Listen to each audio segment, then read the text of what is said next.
Okay, so let me do fundamental analysis. मैं कोई भी एक कॉइन पिक करता हूँ या कोई टोकन हम पिक कर लेते हैं, उसकी हम फंडामेंटल एनालिसिस जीपीटी से करा लेते हैं, ठीक है। सिंपली आपने क्या लिखना है, जीपीटी को बताना है कि भाई मुझे किसी भी कॉइन की फंडामेंटल एनालिसिस करके दें।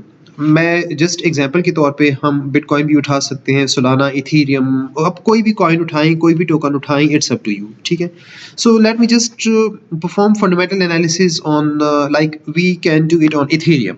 Okay, fundamental analysis of Ethereum, simply आप ये लिखें।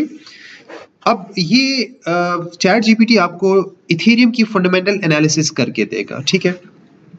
इसमें ये आपको बता रहा है कि इथेरियम की जो टेक्नोलॉजी है वो ईवीएम को यूज़ कर रहा है। अब हमने इसको डिटेल में डिस्कस किया हुआ है और हमें इसकी जो है वो साइड चेन्स का भी पता है और बीएनबी मतलब ये ईवीएम जो है वो डिफरेंट टेक्नोलॉजीज में यूज़ होता है और प्रूफ ऑफ वर्क से प्रूफ ऑफ स्टेक में ये शिफ्ट हो गया। इसकी रोल अप्स हैं और अपकमिंग टेक्निकल रोड मैप 2025 से 2030 तक। अच्छा, हमने शार्डिंग पढ़ी है। शार्डिंग के फिर फर्दर कुछ टाइप्स हैं जिसमें डैंक शार्डिंग है और भी एक दो और भी टाइप्स हैं। उसके अलावा स्टेटलेस क्लाइंट्स हैं, वर्कल ट्रीज हैं, एमईवी माइग्रेशंस हैं। ये सारी इसकी अपकमिंग टेक्निकल रोड मैप्स हैं और मैंने आपको बताया था कि 3 दिसंबर को फ्यूसाका के नाम से इथेरियम का एक मेजर अपग्रेड आ रहा है, ठीक है। सो अगर कोई टेक्निकल इश्यूज, कोई प्रॉब्लम नहीं हुई, सो इस टाइम पे इथेरियम की प्राइस जो है वो काफ़ी पंप कर सकती है, ठीक है। Okay, similarly ecosystem fundamentals, largest developer ecosystem है इनका, स्मार्ट कॉन्ट्रैक्ट्स डेवलपमेंट वगैरह वगैरह, और डिफाई लीडर है और उसके अलावा एनएफटीज एंड वेब3 एडॉप्शन भी इसकी है।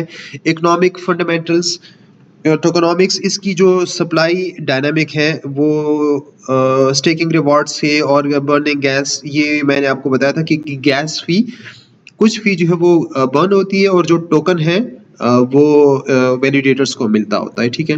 स्टेकिंग एंड डील्स, और ये आप चेक कर सकते हैं, अडॉप्शन फंडामेंटल्स है, एंटरप्राइजेस एंड गवर्नमेंट एडॉप्शन है और इसको रियल वर्ल्ड एसेट्स में इनको यूज़ किया जाता है, ठीक है, लाइक बॉन्ड्स, ट्रेजरी वगैरह में। और एक्सप्लोसिव एडॉप्शन लेयर 2, ठीक है, जिसमें आर्बिट्रम, हम ऑप्टिमिज्म और हमने जी के बारे में हमने डिस्कशन की थी, ठीक है। और मतलब इस पे काफ़ी सारा काम हो रहा है और एक अच्छी इसकी स्ट्रेंथ है। अच्छा, risks and weaknesses, high gas fee on layer one पे इसकी जो है वो गैस फी ज़्यादा, ये हमें पता है। इसी के लिए फिर हमने रोल अप्स को और हमने साइड चेन्स को यूज़ किया था, ठीक है। और competition, strong competitors from Solana इनका जो है वो एक स्ट्रॉन्ग कंपेटिटर है और उसके अलावा एवलांच और सुई, एप्टॉस, ये भी इनके कंपेटिटर्स हैं, मॉड्यूलर चेन्स हैं। और इसके अलावा एमईवी सेंट्रलाइजेशन वगैरह वगैरह। Overall fundamental score very good, ठीक है।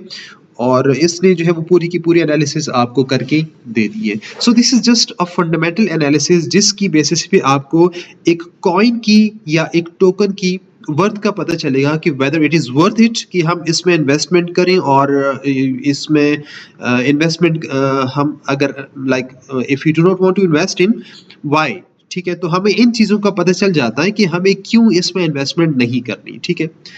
अगर किसी कॉइन की फंडामेंटल स्ट्रांग है, so then it means it is safe to invest और आप उसमें इन्वेस्टमेंट कर सकते हैं, ठीक है। तो ये थी जनाब आपके पास fundamental analysis. So moving towards other analysis, और मैं ये वीडियो स्टॉप कर रहा हूँ। नेक्स्ट वीडियो में आपको हम जो बाकी एनालिसिस है वो इंशाल्लाह डिस्कस करेंगे।